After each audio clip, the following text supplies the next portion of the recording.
अध्याय 185। वाराणसी महात्म्य। सूत जी कहते हैं, ऋषियों, अतिशय पुण्यमय अभिमुक्ति क्षेत्र में आसिक्त शुभ दर्शन वाले एवं हर्षद गदगद वाणी से युक्त उन ऋषियों ने उस आश्चर्यजनक आख्यान को सुनकर महान आश्चर्य में पड़ गए। तब उन्होंने प्रसन्नचित्त होकर ब्रह्मज्ञों के श्रेष्ठ स्कंद जी से कहा, भगवान, आप ब्राह्मण भक्त महादेव जी के पुत्र, ब्राह्मणों के प्रिय, ब्रह्मा में स्थित ब्रह्मज्ञ, स्वयं ब्रह्मा स्वरूप, ब्रह्मनेन्द्र, ब्रह्मलोक कर्ता, ब्रह्मकृत, ब्रह्मचारी, ब्रह्मा से पुरातन, ब्रह्मवत्सल, ब्रह्मा के समान सृष्टिकर्ता और ब्रह्मतुल्य है। आपको नमस्कार है। इस अतिशय पवित्र कथा को सुनकर हम ऋषिगण कृतार्थ हुए हैं। हमने उस परम तत्व को जान लिया है जिसे जानकर अमृतत्व मोक्ष की प्राप्ति होती है। आपका कल्याण हो। अब हम लोग पृथ्वी लोक में शिव जी के उस निवास स्थान पर जा रहे हैं जहाँ सभी जीवों के आत्म स्वरूप समर्थशाली शिव स्थानों रूप में स्थित है। वे वहाँ सभी प्राणियों के कल्याण की कामना से उग्र तपस्या में लीन हैं। वे अपने को योग युक्त कर रुद्र भावनापन शरीर का आश्रयन किया हुआ है और अपने समान गुणों से युक्त आत्मभूत गुहों से घिरे हुए विराजमान है। गणेश्वर, अब हम लोग ब्रह्मा आदि देवों, महर्षियों और सिद्धों से आज्ञा लेकर परम भक्ति पूर्वक आपकी कृपा से अभिमुक्त क्षेत्र की नियम पूर्वक सुनिश्चित रूप से निवास करना चाहते हैं। पूर्व कथित गुणों से संपन्न इस अभिमुक्त में जो धर्मशील, क्रोधजयी, आसक्ति रिक्त, जितेंद्रिय और ध्यान योग प्राणायाम मनुष्य निवास करते हैं, वह अविनाशी परम सिद्धि को प्राप्त होते हैं। योग सिद्ध योगगण भक्ति पूर्वक योग और मोक्ष को देने वाले स्वर्ग व्यापी सनातन एवं गुहा महादेव की उपासना करते हैं। 7 ब्राह्मणों ने अभिमुक्त क्षेत्र में आकर महेश्वर की कृपा से योग को प्राप्त कर भव्य सूर्य को प्राप्त कर लिया। ज्ञानीगण इस अभिमुक्त को परम क्षेत्र मानते हैं, किंतु भाव की माया से विमोहित अज्ञानी लोग इसे नहीं जानते। शिवनिष्ठ एवं शिव भक्ति प्रणाय ऋषिगण शिव जी की आज्ञा से अभिमुक्त में शरीर का त्याग कर शांति पूर्वक योग की गति को प्राप्त हो गए। सभी शमशानों में ये अभिमुक्त गुहा स्थान कहा गया है। मनुष्य संसार में योग के बिना मोक्ष को नहीं प्राप्त कर सकते, किंतु अभिमुक्त में निवास करने वालों के लिए योग और मोक्ष दोनों ही सिद्ध हो जाते हैं। परमेश्वरी, ये अभिमुक्ता क्षेत्र का ही प्रभाव है कि इसी जन्म में और यही उत्तम गति को प्राप्त कराता रहता है। किसी समय असीम प्रतापी वैश्य अभिमुक्त में निवास करते हुए प्रयत्न पूर्वक घूमते रहने पर भी कहीं भी भिक्षा नहीं पा सके। तब वह भूख से पीड़ित होकर क्रोध पूर्वक भयंकर शाप देने का विचार करने लगे। इस प्रकार एक एक दिन करते व्यास के 6 मास बीत गए। तब वे सोचने लगे कि क्या कारण है कि इस नगर में मुझे भिक्षा नहीं मिल रही है। ब्राह्मण, क्षत्रिय, ब्राह्मणी, विधवा, संस्कृता एवं असंस्कृता, वृद्धा, कोई भी नारी या कोई भी प्राणी और ब्राह्मण मुझे भिक्षा नहीं दे रहा है। आश्चर्य है। अतः मैं यहाँ के निवासी, तीर्थ और नगर सभी को ऐसा शाप दे रहा हूँ कि ये तीर्थ अतीर्थ हो जाए। अब मैं नगर को शाप दे रहा हूँ। यहाँ 3 पीढ़ी तक लोगों की विद्या नहीं रहेगी, 3 पीढ़ी तक धन नहीं रहेगा और 3 पीढ़ी तक मित्रता स्थिर नहीं रहेगी। अभिमुक्त में निवास करने वाले सभी मनुष्यों के पुण्य कर्म में विघ्न उत्पन्न हो जाएगा। इसमें उन्हें सिद्धि नहीं मिल सकेगी। उस समय देवादि देव उमापति वैश्य के हृदय में ये जानकर भयभीत हो उठे। तब वे अपनी प्रिया गौरी से बोले, देवी, इस नगर में जैसी घटना घटित होने वाली है वह कह रहा हूँ, मेरी बात सुनो। श्री कृष्णा दैव्य पैन क्रोधवश शाप देने के लिए उद्यत हो गए हैं। देवी ने पूछा, भगवान, व्यास जी क्रुद्ध होकर शाप देने के लिए क्यों उद्यत है? वे किसके द्वारा क्रुद्ध किए गए हैं? उनका क्या अप्रिय कर दिया है जिससे वो शाप दे रहे हैं? देवादिदेव महादेव ने कहा, प्रिय, व्यास जी के अनेक वर्षों तक कठोर तपस्या की है। वरन ने ये मौन धारण कर ध्यान प्रणय में 12 वर्ष तक तपस्या में लीन रहे। तदनंतर भूख लगने पर ये भिक्षा मांगने के लिए यहाँ आए थे, किंतु भामिनी किसी ने उन्हें आधा ग्रास भी भिक्षा नहीं दी। इस प्रकार भगवान व्यास मुनि के 6 मास बीत गए। इस कारण इस समय वो क्रोध से अभिभूत होकर शाप देने को उद्यत हो गए। प्रिय, कृष्ण दिव्यप्यान व्यास को साक्षात नारायण समझो। अतः जब ये शाप नहीं देते तब तक इस विषय में कोई उपाय सोच लो। कौन है जो इसके शाप से नहीं डरता, चाहे वो साक्षात ब्रह्मा ही क्यों ना हो। ये मनुष्य को देवता और देवता को मनुष्य कर सकते हैं। वरन्य हम दोनों मनुष्य होकर यहाँ गृहस्थ आश्रम में निवास कर रहे हैं, अतः उन्हें संतुष्ट करने वाली भिक्षा समर्पित करें। तब महादेव शिव द्वारा इस प्रकार कही जाने पर देवी ने मनुष्य का वेश धारण कर व्यास को दर्शन देकर इस प्रकार कहा, ऐश्वर्यशाली श्रेष्ठ साधु, आइए आइए, भिक्षा ग्रहण कीजिए। महामुने, संभवतः आपने मेरे घर पर कभी आने की कृपा नहीं की है। ये सुनकर व्यास जी प्रसन्नचित्त हो भिक्षा ग्रहण करने के लिए आए।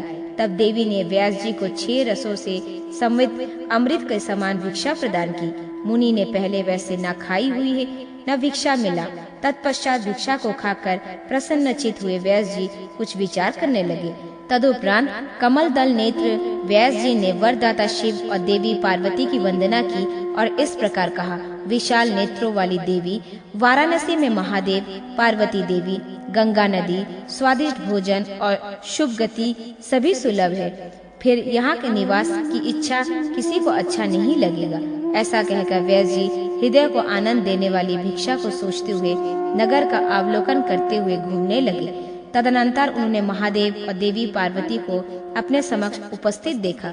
तब देवादिदेव महादेव ने घर के आंगन में अवस्थित व्यास से कहा, महामुने, आप अतिशय क्रोध की स्वभाव के हैं, अतः आपको इस क्षेत्र में निवास नहीं करना चाहिए। ये सुनकर व्यास जी आश्चर्यचकित हो गए और महादेव जी से इस प्रकार बोले। व्यास जी ने कहा, भगवान, चतुर्दशी और अष्टमी को मुझे यहाँ निवास करने की अनुमति दीजिए। अच्छा, ऐसा ही हो। ये अनुमति देकर शिव जी वहाँ से अंतर्ध्यान हो गए। फिर वो वहाँ ना कहीं कोई घर ना था, ना ही वो देवी थी और ना ही महादेव थे। वो कहाँ चले गए कुछ भी समझ में नहीं आया। प्राचीन काल में इस प्रकार तीनों लोकों में विख्यात महातपस्वी व्यास ने इस क्षेत्र के सभी गुणों को जानकर उसी के पास गंगा के पूर्वत तट पर दक्षिण की ओर निवास करने लगे। इस प्रकार व्यास को वहां स्थित जानकर पंडितगण इस क्षेत्र की प्रशंसा करते हैं। अभिमुख क्षेत्र के सभी गुणों का वर्णन करने में कौन समर्थ हो सकता है। देवता और ब्राह्मण के द्वेष करने वाला, देव भक्ति की विडंबना करने वाला, ब्राह्मणों की हत्या करने के लिए आए हुए उपकारों को ना मानने वाला, निश्चेत आक्रमणीय, लोक दोषी, गुरु दोषी, तीर्थ स्थानों को दूषित करने वाले, सदा पाप में रित तथा उनके अतिरिक्त जो निष्पाप कर्मों का आचरण करने वाले हैं, उन सब के लिए स्थान नहीं है, क्योंकि यहाँ दंड नायक अव्यवस्थित है।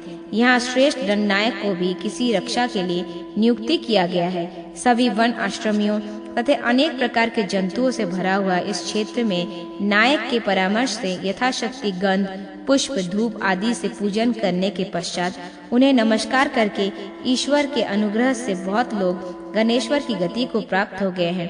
अनेकों वेश और विभिन्न रूप धारण करने वाले सभी दिव्य देव शिव के श्रद्धा संपन्न एवं शिव भक्ति प्रणाय जो इस अक्षय श्रेष्ठ स्थान की कामना करते हैं, वे उन्हें प्राप्त हो जाता है। ये श्रेष्ठ नगर अमरावती से भी अभिष्ट है। इसके अभिमुक्त नगर का उत्तरी भाग ब्रह्मलोक से भी अधिक प्रतिष्ठित है। ये शिव जी के तपोबल और उनकी योग महिमा से निर्मित है, अतः इसके समान ब्रह्मलोक तथा स्वर्ग भी नहीं है। ये मनोरम, अभिलाषा को पूर्ण करने वाला, रोग रहित, तेज और तपस्या से परे और योग युक्त है। इस अभिमुक्त क्षेत्र में देवादिदेव शंकर सदा विराजमान रहते हैं। जो लोग सभी प्रकार के तप, व्रत, नियम, संपूर्ण तीर्थों में स्नान, सभी प्रकार के दान और सभी प्रकार के यज्ञ अनुष्ठान से जो पुण्य प्राप्त करते हैं, वह अभिमुक्त नगर में प्राप्त हो जाता है। अतीत या वर्तमान में ज्ञान से या अज्ञान से किए गए उनके सभी पाप क्षेत्र में दर्शन मात्र से ही विनिष्ट हो जाते हैं। अपने इंद्रियों को वश में रखकर शांति चित्त से ही की गई तपस्या से एवं विहित कर्मों के आचरण से जो फल मिलते हैं, वो सब अभिमुक्त नगर में जितेंद्रियों को प्राप्त से मिल जाता है। जो मनुष्य अभिमुक्त नगर में आकर शिवलिंग की पूजा करता है, उसका सैकड़ों करोड़ कल्पों में भी पुनर्जन्म नहीं होता। ऐसे लोग अमर और अनश्वर रूप में शिव के समीप क्रीड़ा करते हैं। ये अभिमुक्त नगर अन्य स्थानों और तीर्थों का प्रकाश रूप है, इसमें संदेह नहीं। जो अभिमुक्त नगर में महादेव की पूजा और स्तुति करते हैं वे सभी पापों से विमुक्त होकर अजर अमर हो जाते हैं। सभी कामनाओं को पूर्ण करने वाला जो यज्ञ है वह सभी पुनर्जन्म प्रदान करने वाले हैं, किंतु जो अभिमुक्ति नगर में शरीर का त्याग करते हैं उनका संसार में पुनः आगमन नहीं होता। ग्रह, नक्षत्र, तारागणों और समय अनुसार पतन का भय बना रहता है, किंतु अभिमुक्त में मरने वाले का पतन कभी नहीं होता। जो इस उत्तम क्षेत्र में मरते हैं उनका सैकड़ों करोड़ों कल्पों में क्या हजारों कल्पों में भी पुनर्गमन नहीं होता। जो काल क्रम अनुसार संसार सागर में भ्रमण करते हुए अभिमुक्त नगर में आ जाते हैं वे परम गति को प्राप्त हो जाते हैं। जो मनुष्य हाहाकार में और ज्ञान रहित भयंकर कलयुग को जानकर अभिमुक्त का परित्याग नहीं करते वे भी इस भूतल पर कृतार्थ हैं। जो अभिमुक्त नगर में जाकर यदि यहाँ से चला जाता है तो सभी प्राणी ताली बजाकर उसकी हंसी उड़ाते हैं। देवी, जो मानव भूतल पर क्रोध और लोभ से ग्रस्त है वह भी दंड नायक की माया से मोहित होकर इस नगर से खींचे चले जाते हैं। जो मनुष्य जब ध्यान से रहित, ज्ञान शून्य और दुख से संतप्त है उनकी गति वाराणसी है। विश्वेश्वर के इस आनंद कनन में दशाध्मेघ, लोकार्क, केशव, बिंदु माधव और पांचवी जो परम श्रेष्ठ मणिकर्णिका है कही गई है। ये पांचों तीर्थों के साथ इसे कहा गया है। इन्हीं श्रेष्ठ तीर्थों से अभिमुक्त की प्रशंसा होती है। परमेश्वरी देवी, इस क्षेत्र की सबसे बड़ी विशेषता ये है कि एक ही जन्म में मनुष्य परम श्रेष्ठ मोक्ष को प्राप्त कर लेता है। द्विजगण, अभिमुक्त क्षेत्र के विषय में महादेव जी ने पार्वती से जो बात कही थी वो सब मैंने आप लोगों को वर्णन कर दिया है।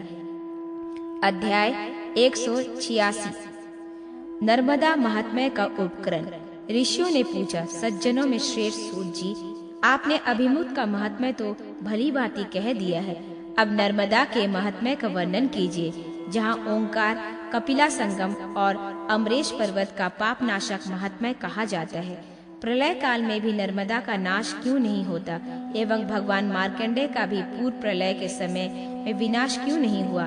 तथापि आपने ये बात पूर्व में कही है, तथापि इस समय पुनः विस्तार के साथ वर्णन कीजिए। सूत जी कहते हैं, ऋषियों, प्राचीन काल में धर्मपुत्र बुद्धिमान महात्मा युधिष्ठिर ने वन में निवास करते समय वनवासी उग्र तपस्वी महामुनि मार्कंडेय जी से नर्मदा के महात्म्य की विस्तृत कथा के विषय में प्रसन्न किया था। युधिष्ठिर ने पूछा, द्विजश्रेष्ठ, आपकी कृपा से मैंने विभिन्न धर्मों को सुना। सुव्रत, अब मैं पुनः जो सुनना चाहता हूँ उसे आप बतलाइए। महामुने, ये महापुण्यदायिनी नर्मदा नाम से विख्यात नदी सर्वत्र क्यों प्रसिद्ध है, इसका रहस्य मुझे बतलाइए। मार्कंडेय जी ने कहा, सभी पापों का नाश करने वाली नदियों में श्रेष्ठ नर्मदा सभी स्थावर जन्म में जीवों का उद्धार करने वाली है। महाराज, मैंने इस नर्मदा नदी के जो महात्म्य पुराण में आपसे सुना है वो सब मैं आपको कह रहा हूँ। खनन खल में गंगा, कुरुक्षेत्र में सरस्वती नदी पुण्य प्रदा कही गई है, किंतु चाहे गांव हो या वन, नर्मदा तो सभी जगह पुण्य प्रदायनी है। सरस्वती का जल 3 दिनों तक सेवन करने से, यमुना का जल 7 दिन में और गंगा का जल स्नान पान आदि से उसी समय पवित्र कर देता है, परंतु नर्मदा का जल तो दर्शन मात्र से ही पवित्र कर देता है। कलिंगा देश की पश्चिमी सीमा पर स्थित अमरकंटक पर्वत से त्रिलोक में विख्यात रमणीय मनोरम पुण्यदायिनी नर्मदा प्रभावित होती है। महाराज, इसके तट पर देवता, असुर, गंधर्व और तपस्या में रत ऋषिगणों ने तपस्या कर परम सिद्धि को प्राप्त किया है। राजगण, यदि नियमनिष्ठ एवं जितेंद्रिय मनुष्य नर्मदा में स्नान कर एक रात उपवास करके वहां निवास करे तो वह अपने 100 पीढ़ियों को तार सकता है।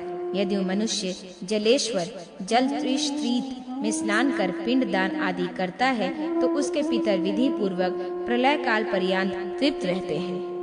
अमरकंटक पर्वत के चारों ओर करोड़ों रुद्र प्रतिष्ठित है। जो मनुष्य वहां स्नान कर गंध, मल्य और चंदनों से शिव जी की पूजा करता है उस पर भगवान रुद्र कोटि प्रसन्न हो जाते हैं, इसमें संदेह नहीं है। पांडु नंदन, उस पर्वत के पश्चिम भाग में अंत में साक्षात महेश्वर देव विराजमान है। जो मनुष्य वहां स्नान करके पवित्र हो, जितेंद्रिय, ब्रह्मचारी एवं इंद्रियों को वश करके विधि पूर्वक कृत कार्य करता है तथा तिल जल से पितरों और देवताओं का तर्पण करता है, उसके 7 पीढ़ी तक के पितर स्वर्ग में आनंद का भोग करते हैं। साथ ही वह व्यक्ति दिव्य गंधों से, अमूल पान से युक्त तथा दिव्य अलंकारों से विभूषित हो 60,000 वर्षों तक अप्सरा समूह से परिविक्त एवं सिद्धों और चारणों से सेवारित स्वर्ग लोक में पूजित होता है। तदनंतर स्वर्ग से भ्रष्ट होने पर प्रतिष्ठित कुल में जन्म ग्रहण करता है। वहाँ वह धनवान, धनशील एवं धार्मिक होता है और वह तीर्थ का पुनः पुनः स्मरण करता है तथा उसको वहाँ जाना प्रिय लगता है। वहाँ जाकर वो 7 पीढ़ियों का उद्धार कर देता है और रुद्र लोक को चला जाता है। राजेंद्र, ऐसी ख्याति है कि ये श्रेष्ठ नदी 100 योजन से भी अधिक लंबी और 2 योजन चौड़ी है। 60 करोड़ 60,000 तीर्थ का अमरकंटक के चारों ओर वर्तमान होना स्वाभाविक है। राजन, जो मनुष्य ब्रह्मचारी, पवित्र, क्रोधजयी, जितेंद्रिय, सभी प्रकार की हिंसाओं से रहित, सभी प्राणियों के हित में तत्पर, इस प्रकार सभी सदाचारों से युक्त होकर यहाँ अपने प्राणों का परित्याग करता है, उसे जो पुण्य फल प्राप्त होता है, उसे आप मुझसे सावधान होकर सुनिए। पांडुपुत्र, वह 1,00,000 वर्षों तक अप्सराओं से वैप्त तथा सिद्धों एवं चारणों में सेवित स्वर्ग का आनंद उपभोग करता है। यह दिव्य चंदन से लेप से युक्त एवं दिव्य पुष्पों से सुशोभित यह देवलोक में रहता हुआ देवों के साथ क्रीड़ा करते हुए आनंद का अनुभव करता है। तत्पश्चात स्वर्ग से भ्रष्ट होकर इस लोक में पराक्रमी राजा होता है। उसे अनेक प्रकार के रत्नों से अलंकृत भवन की प्राप्ति होती है, जो दिव्य हीरे और मणिमय स्तंभों से विभूषित होता है। वह दिव्य चित्रों से सुशोभित एवं दास दासी से घिरा रहता है। उसका द्वार मनबंद हाथियों के चिघाड़ और घोड़े की हिनहिनाहट से इंद्र भवन के समान प्रतीत होता है। वह संपूर्ण स्त्री जनों का प्रिय, श्री संपन्न और सभी प्रकार के रोगों से रहित होकर राजेश राजेश्वर के रूप में कीड़ा और भोग से उत्पन्न गृह में निवास कर 100 वर्षों से भी अधिक समय तक जीवित रहता है। जो अमरकंटक में शरीर त्याग करता है, उसे इस प्रकार के आनंद उपभोग मिलता है। जो अग्नि, विष, जल और अनशन करके यहाँ मरता है, उसे आकाश में वायु के समान स्वच्छंद गति प्राप्त होती है। नरेश्वर, जो इस अमरकंटक पर्वत से गिरकर देह त्याग करता है, उसके भवन में एक से बढ़कर एक सुंदरी 3,000 कन्याएं स्थित रहती है, जो उसकी आज्ञा की प्रतीक्षा करती रहती है। ये दिव्य भोगों से परिपूर्ण होकर अक्षय काल तक क्रीड़ा करता है। नृपश्रेष्ठ, अमरकंटक पर्वत पर शरीर त्याग करने से जैसा पुण्य होता है, वैसा समुद्र पर्यंत पृथ्वी पर कहीं भी नहीं होता है। इस तीर्थ के पर्वत में के पश्चिम प्रांत में समझना चाहिए। यहाँ तीनों लोकों में विख्यात जलेश्वर नामक कुंड वर्तमान है। ये पिंडदान एवं संध्योपासन कर्म करने से पितरगण 10 वर्षों तक तृप्त बने रहते हैं। नर्मदा के दक्षिण तट पर समीप कपिला नामक महानदी स्थित है। वह सभी ओर से अर्जुन वृक्षों से घिरी हुई है। युधिष्ठिर, वह महाभागा पुण्यदाता नदी भी 3 लोकों में विख्यात है। वहाँ 100 करोड़ से भी अधिक तीर्थ है। राजन, पुराण में जैसे वर्णन है, उसके अनुसार वे सभी तीर्थ करोड़ों गुना फल देने वाला है। उसके तट में जो वृक्ष कालवश गिर जाते हैं, वे भी नर्मदा के जल से स्पर्श हो सर्वश्रेष्ठ गति को प्राप्त हो जाते हैं। दूसरी महाभागा मंगलदायिनी विशाल कारिणी नदी है। मनुष्य इस तीर्थ में स्नान कर उसी क्षण दुख रहित हो जाता है। वहाँ सभी देवगण, किन्नर, महान सर्पगण, यक्ष, राक्षस, गंधर्व, तपस्वी, ऋषिगण आए और इस अमरकंटक पर्वत पर मुनियों और तपस्वियों के साथ स्थित हुए। वहाँ उन लोगों ने सभी पापों का विनाश करने वाली महाभागा पुण्य सलीला विश्व नाम से विख्यात नदी को उत्पन्न किया, जो नर्मदा में मिलती है। राजन, वहाँ जो मनुष्य ब्रह्मचार्य पूर्वक जितेंद्रिय होकर स्नान कर उपास पूर्वक एक रात भी निवास करता है, वह अपनी 100 पीढ़ियों को तार देता है।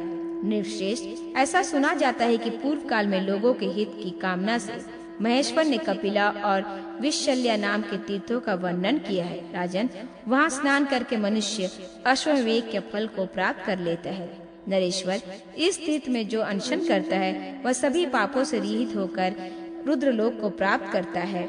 राजेंद्र, मैं स्कंद पुराण में नर्मदा का जो फल सुना हूँ, उसके अनुसार यहाँ वहाँ स्नान कर मनुष्य अश्वमेध को फल को प्राप्त करता है। जो नर्मदा के उत्तर तट पर निवास करते हैं, वे रुद्रलोक में निवास करते हैं। युधिष्ठिर, जैसा मुझसे शंकर जी ने कहा था, उसके अनुसार सरस्वती, गंगा और नर्मदा स्नान करके और दान का फल समान होता है। जो अमरकंटक पर्वत पर प्राणों का परित्याग करता है, उसे 100 करोड़ वर्षों से भी अधिक काल तक रुद्रलोक में पूजित किया जाता है।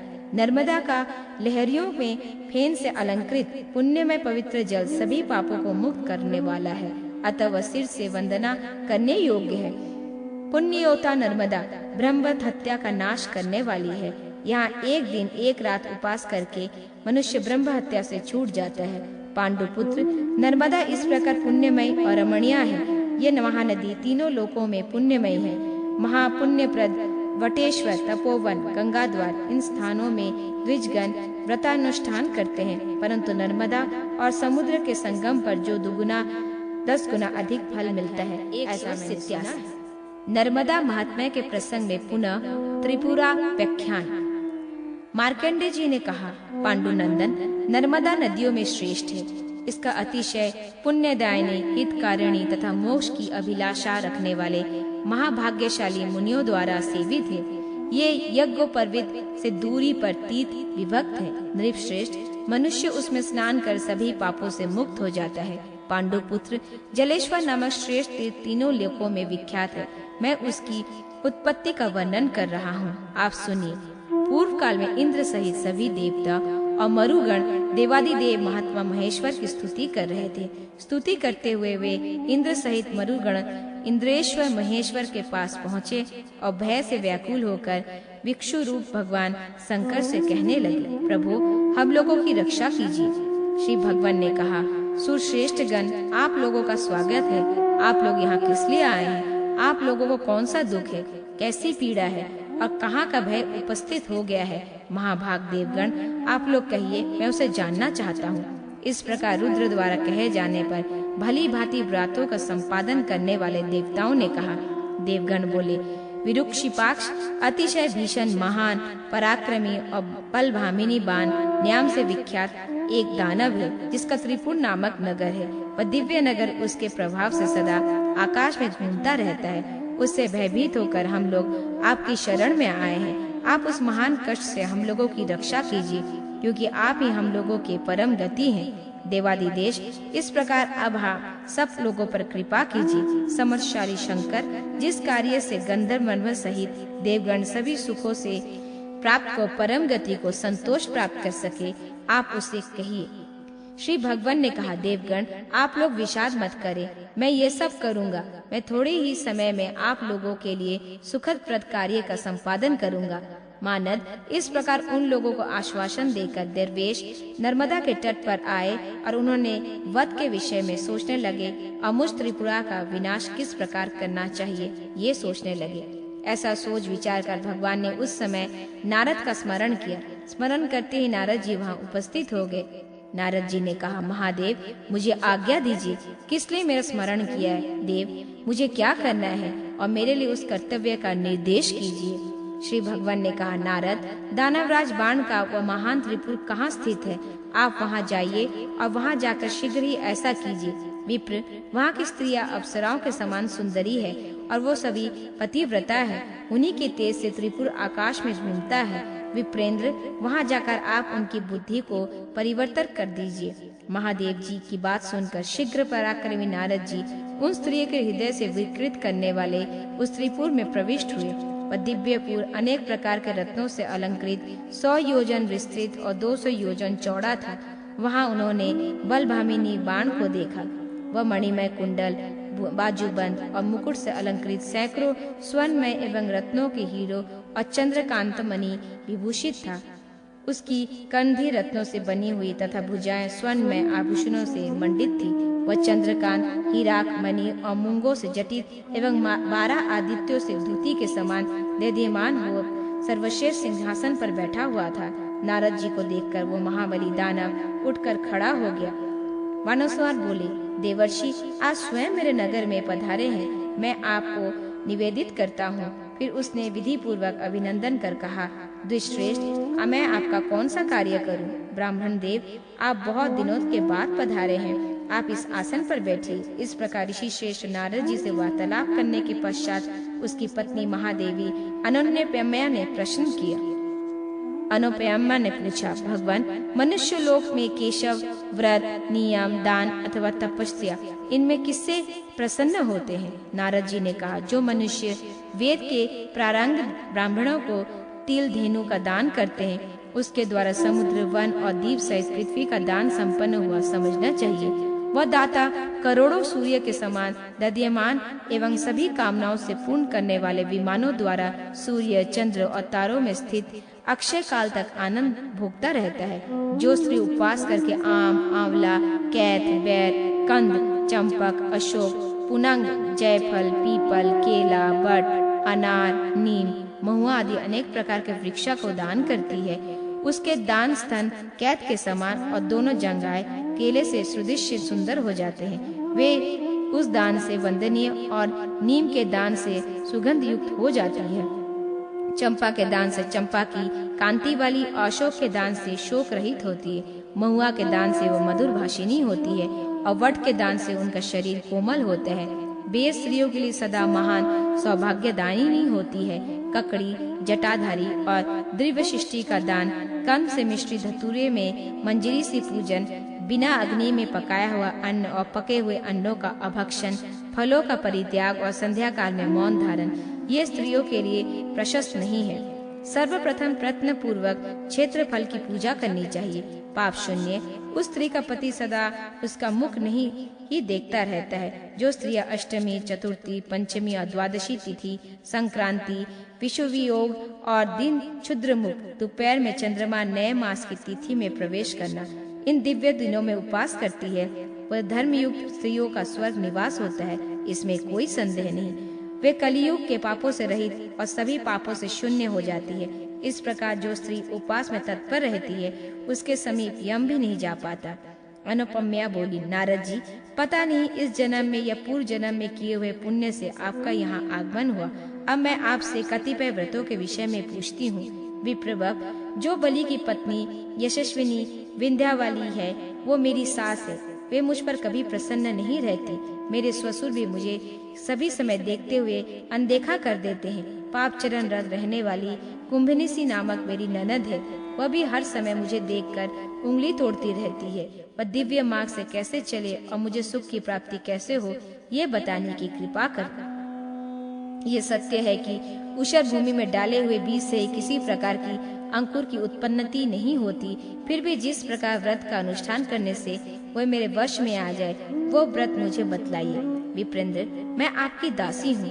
नारद जी ने कहा, सुंदर मुख वाली, जो व्रत मैंने तुमसे पूर्व में कहा है, उस व्रत का अनुष्ठान करने से पार्वती देवी शंकर के, लक्ष्मी विष्णु के, सावित्री ब्रह्मा के, अरुंधति विशिष्ट के शरीर में विराजमान रहती है। इस उपवास व्रत से तुम्हारी पति भी तुम्हारे अधीन रहेगा तथा सास और ससुर भी मुख बंद हो जाएंगे, अर्थात वो तुमसे प्रेम करने लगेंगे। सुश्रेणी, ऐसा सुनकर तुम जैसा चाहो वैसा कर सकती हो। नारद जी के वचन को सुनकर रानी ने इस प्रकार कहा, विप्रवर, मुझे पर कृपा कीजिए और यथा अभिलाषित दान स्वीकार कीजिए। विप्र, सुवर्ण, मणि, रत्न, वस्त्र, आभूषण एवं अन्य जो भी दुर्लभ पदार्थ है, वह सब मैं आपको दूंगी। द्विश्रेष्ठ, आप उसे ग्रहण करें, जिससे विष्णु और शंकर मुझसे प्रसन्न हो जाए।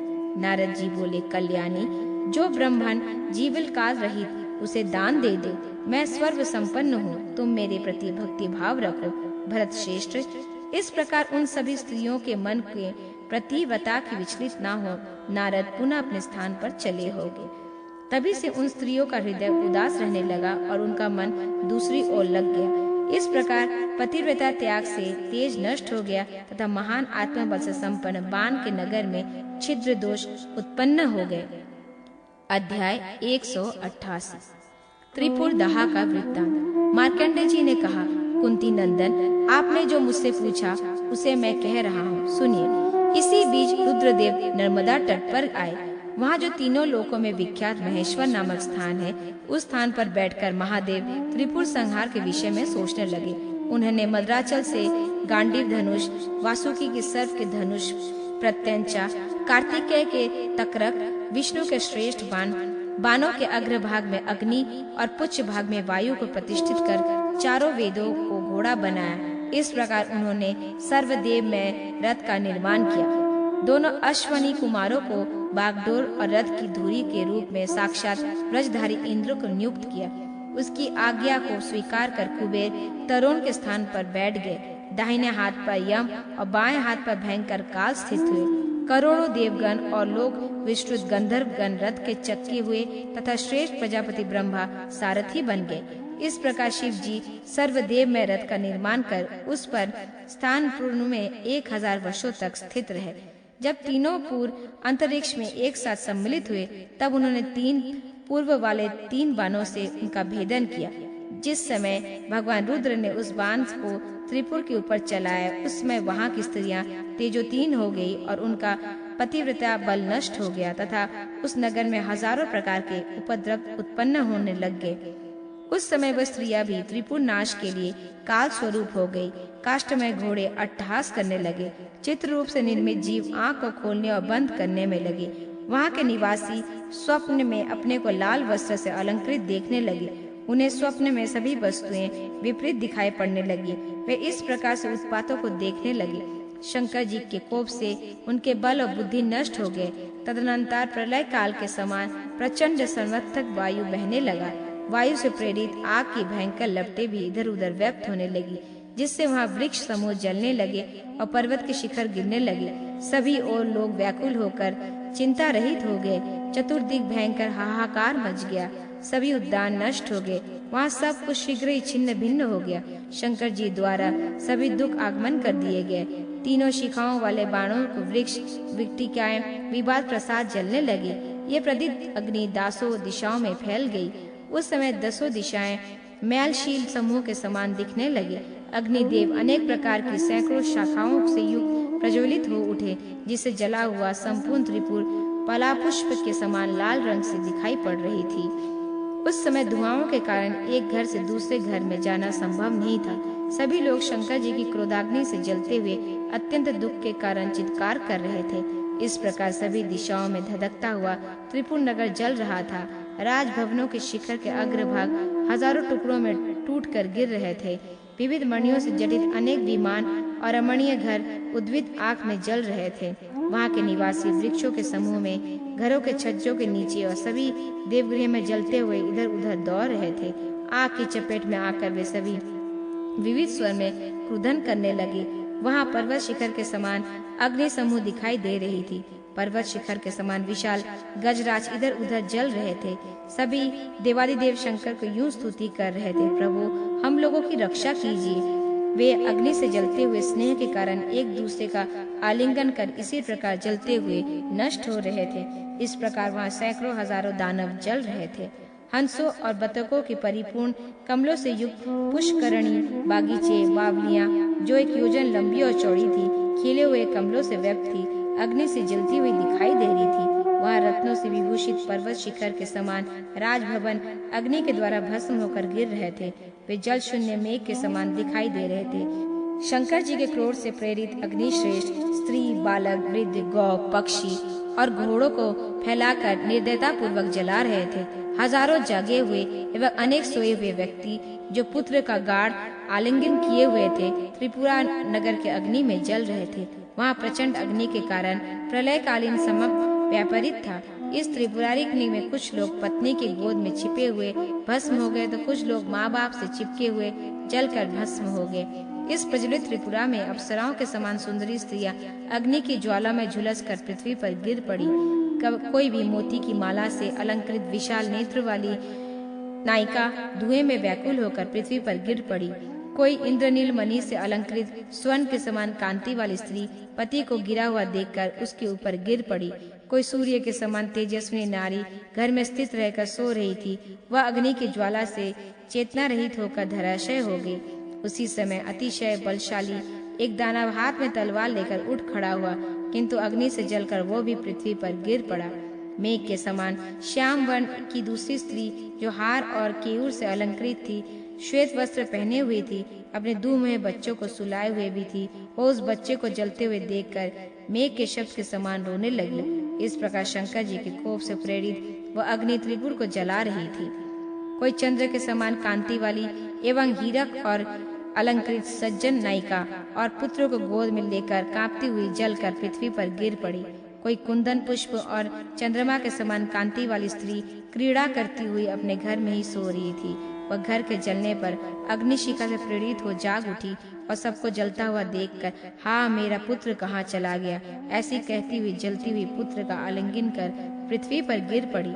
उदयकालीन सूर्य के समान कांति से युक्त और लक्ष्मी के मुख के समान शोभामायान मुख वाली कोई स्त्री भागती हुई जलकर पृथ्वी पर गिर गई। कोई स्वर्ण के समान कांति वाली नील रत्नों से अलंकृत स्त्री धुएं से व्याकुल होकर पृथ्वी पर गिर गई। अन्य स्त्री अपनी सखी का हाथ पकड़कर कह रही थी, सखी बालिका जल रही है। तो देख अनेक रत्नों से अलंकृत नारी अग्नि को देखकर मोहित हो गई। तब वो उसके सिर पर हाथ जोड़कर अग्नि से प्रार्थना करने लगी, भगवान यदि तुम्हारा उपकारी पुरुष पर वैर है तो घर के पिंजरे में कोयल के समान अद्भुत स्त्रियों से तुम्हारा क्या अपराध है। अरे पापी, तुम तो बड़े निर्दय और निर्लज हो। स्त्रियों के प्रति ये तुम्हारा कैसा क्रोध है। अरे कायर, न तो तुमने कुशलता है, न लज्जा, न सत्यता।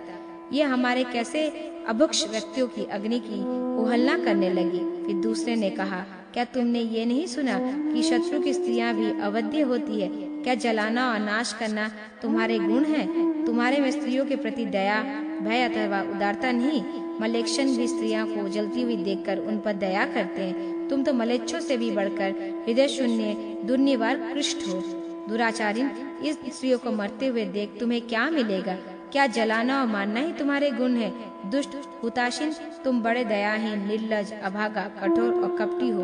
अरे निर्दय, तुम क्यों बलपूर्वक स्त्रियों को जला रहे हो? इस प्रकार वे स्त्रियां अनेक प्रकार से विलाप करती हुई चित्कार कर रही थी। अन्य कुछ स्त्रियां बालक शोक से मोहित होकर विलाप कर रही थी। ये निष्ठुर अग्नि क्रोध होकर पुराने शत्रु के समान हम लोगों को जला रहा है। पुष्करिणियों और कुआओं में जल सूख गए थे। अरे मलेच्छ, हम लोगों को जलाकर तुम्हें किस गति की प्राप्ति होगी? इस प्रकार उनका प्रलाप सुनकर अग्निदेव सहसा मूर्तिमान होकर उठ खड़े हुए और इस प्रकार बोले। अग्निदेव ने कहा, मैं अपनी इच्छा के अनुसार तुम लोगों का विनाश नहीं कर रहा हूँ, अपितु मैं आदेश का पालक हूँ। मैं अनुग्रह करता नहीं हूँ। मैं रुद्र के क्रोध में अविष्ट होकर इच्छा अनुसार विचरण कर रहा हूँ। तदनंतर सिंहासन पर बैठा हुआ महातेजस्वी बाण त्रिपुर को जलाता हुआ देखकर बोला, मैं देवताओं द्वारा विनिष्ट कर दिया गया हूँ। इस स्वल्प बलशाली दुराचारी शंकर के निवेदन से ही मैंने ये महान शंकर के बिना विचारे मुझे जला दिया गया। इस त्रिलोचन को छोड़कर अन्य कोई भी मेरा विनाश नहीं कर सकता। अब वह सिंहासन पे उठ खड़े हुए और त्रिपुरा भवनपति शंकर के लिंग में सिर रखकर धारण कर मित्र, पुत्र, बहुमूल्य रत्न, स्त्री, अन्य अनेक प्रकार के पदार्थों को छोड़कर नगर द्वार से बाहर निकल गया। ये लिंग को सिर पर धारण कर गगन मंडल में जा पहुंचा और देवादिदेश त्रिपुर भवनपति शिव की स्तुति करते हुए कहने लगा, देव, मैं अपनी पूरी का परित्याग कर रहा हूँ। शंकर, यदि मैं वस्तुतः वध करने योग्य हूँ तो महादेव आपकी कृपा मेरे ये लिंग विनिष्ट न हो। देव, मैं परम भक्त के साथ सदा इसकी पूजा की है, अतः यदि आपकी कोप के कारण व्यग्र हूँ तो ये लिंग विनिष्ट न हो। महादेव, आपके कोप से मेरा ये जल जाना प्रशंसित है। महादेव, प्रत्येक जन्म में आपके चरणों में लीन हूँ और देवादिदेव परमेश्वर, मैं तट तक सच्चन द्वारा आपकी स्तुति कर रहा हूँ। आप शिव, शंकर, सर्व और हार को नमस्कार है। भव, भीम, महेश्वर और सर्वभूतमय को प्रणाम है। आप कामदेव के शरीर के नाशक, त्रिपुरांतक, अधंगक, त्रिशूलधारी, आनंद प्रिय, कांत, विराट और सुर असुर सिद्ध गणों से निरिक्त है। आपको नमस्कार है। मैं अश्व, बानर, सिंह और गजेंद्र के मुख वाले अतिशय छोटे, विस्तृत, विशाल मुख से युक्त, सैकड़ों भुजाओं से संपन्न बहुत से अजय असुरों द्वारा प्राप्त करने के लिए अशक्य हो चुका हूँ। शिव जी की भक्ति में लीन रहने वाला वही मैं भव के चरणों में प्राण प्राप्त कर रहा हूँ। चंचल चंद्रमा के सुशोभित देव, आपको नमस्कार है। ये पुत्र, स्त्री, अश्व आदि वैभव मेरे नहीं है। मेरे लिए तो आपका चिंतन ही एकमात्र शरण है। मैं सैकड़ों शरीर जन्म धारण कर पीड़ित हो चुका हूँ। आगे महानरक में पड़ने की संभावना है। न जन्म छूटने से मिलेगा, न पाप बुद्धि ही निवृत्त होगी। शुद्ध कर्मों में लगा हुआ भी मन उसे छोड़ देता है, कांपता है, भ्रमित होता है और भयभीत होता है। मुझे ही कुकर्म अच्छे कर्मों में मुझे हटा रहे हैं। जो मनुष्य संयत होकर पवित्र मन से दिव्य तटोकच्छंद की रचित स्त्रोत को पढ़ता है, उसके लिए रुद्र बाण की समान वरदायक होता है। उस समय स्वयं महादेश्वर महादिव्य स्रोत को सुनकर उस पर प्रसन्न हो गए और इस प्रकार बोले। भगवान महेश्वर ने कहा, वत्स, तुम्हें डरना नहीं चाहिए। दानव, तुम पुत्र, मित्र, बंधु, पत्नी और वृद्धजनों के साथ स्वर्ण निर्मित नगर में निवास करो। बाण, आज से तुम देवताओं द्वारा अवध्य हो। तुम लोकों में सर्वथा निर्भय, अवय और अक्षय होकर निर्वाचन करोगे। पांडुनंदन, इस प्रकार देवादिदेव बाण ने पुनः वह वर प्रदान किया। तदनंतर रुद्र ने अग्नि को जला देने से मना कर दिया। इस प्रकार महात्मा शंकर ने बाणासुर के तृतीय पुर की रक्षा की। वह पुर रुद्र के तेज के प्रभाव से गगन मंडल में घूमने लगा। इस प्रकार महात्मा शंकर ने त्रिपुर को जला दिया। वह ज्वालामुखी माला से प्रेरित होकर पृथ्वी तल पर गिर पड़ा। उसमें से एक पुर त्रिपुरापुर के नाम से शैल पर्वत पर गिरा और द्वितीय उस पर अमरकंटक पर्वत पर जा गिरा। राजेंद्र, उनके जल से गिरे जाने के कारण सैकड़ों रुद्र प्रतिष्ठित हुए। वह जलता हुआ गिरा था, इसी कारण जलेश्वर नाम से प्रसिद्ध हुआ। उनकी दिव्य ज्वालाएं ऊपर की ओर उठती हुई स्वर्ग लोक तक जा पहुंचती है। उस समय देवों और असुरों द्वारा किया गया भयंकर हाहाकार व्यक्त हो गया। तब रुद्र ने आक्रमण तट पर्वत पर उत्तम महेश्वर पुराण के शर को स्थापित किया। पांडुनंदन, इस प्रकार अमरकंटक पर्वत पर जो व्यक्ति रुद्र कोटि अर्चना करता है वह 3 पापों कर इसमें पृथ्वी पर जन्म लेकर धार्मिक हो जाता है। एकमात्र छत्र सम्राट होकर पृथ्वी पर उपभोग करता है, इसमें कोई संदेह नहीं। महाराज, जो अमरकंटक पर्वत पर ऐसे पूज्य जनक है, जो व्यक्ति चंद्र ग्रहण और सूर्य ग्रहण के समय अमरकंटक पर्वत पर जाता है वह अश्वमेघ यज्ञ से 10 गुना फल प्राप्त करता है। वहाँ महेश्वर का दर्शन करके स्वर्ग लोक को प्राप्त करता है। ऐसे महानुष्यों ने कहा है, सूर्य ग्रहण के अवसर पर अमरकंटक पर जाने से ब्रह्म हत्याएं निर्मित हो जाती है। इस प्रकार अमरकंटक पर्वत पर अशेष पुण्य प्राप्त होता है। जो मन से भी इस अमरकंटक पर्वत का स्मरण करता है उसे निसंदेह 100 चंद्रनय व्रत का भी फल मिल जाता है। अमरकंटक पर्वत तीनों लोकों में प्रसिद्ध है। ये पुण्य में श्रेष्ठ पर्वत सिद्धों और गांधर्वों से सेवित विविध वृक्षों और लताओं में व्यक्त तथा अनेक प्रकार के पुष्पों से सुशोभित है। ये महान पर्वत हजारों मृगों और व्याघ्रों से सेवित है, जहाँ देवी पार्वती के साथ महादेव, ब्रह्मा, विष्णु और विद्याधरों के साथ इंद्र सदा उपस्थित रहते हैं। वह अमरकंटक पर्वत ऋषियों, किन्नरों और यक्षों द्वारा सदा सेवित रहता है। श्रेष्ठ सर्पों के साथ वासुकी वहाँ क्रीड़ा करते रहते हैं। जो मनुष्य अमरकंटक पर्वत की प्रदक्षिणा करता है वो पौंड्रिक यज्ञ का फल प्राप्त करता है। यहाँ सिद्धों द्वारा सेवित जलेश्वर नामक तीर्थ है, उसमें स्नान कर मानव स्वर्ग लोक को प्राप्त करता है। और जो वहाँ शरीर का त्याग करते हैं उनका पुनर्जन्म नहीं होता। महाराज, चंद्र ग्रहण और सूर्य ग्रहण के अवसर पर जो व्यक्ति जलेश्वर में प्राणों का परित्याग करता है उसे जो फल प्राप्त होता है उसे सुनिए। वो व्यक्ति सभी कर्मों से विमुक्त तथा ज्ञान विज्ञान से संपन्न प्रलय काल पर्यंत रुद्र लोक को प्राप्त करता है। सुव्रत, अमरकंटक पर्वत के दोनों तट पर करोड़ों ऋषिगण तपस्या में रत रहते हैं। ये अमरकंटक पर्वत चारों ओर से 1 योजन में विस्तृत है। अकाम हो या सकाम, जो मनुष्य नर्मदा में शुभदायक जल में स्नान करता है वे सभी पापों से छुटकारा पा लेता है और रुद्र लोक को प्राप्त करता है।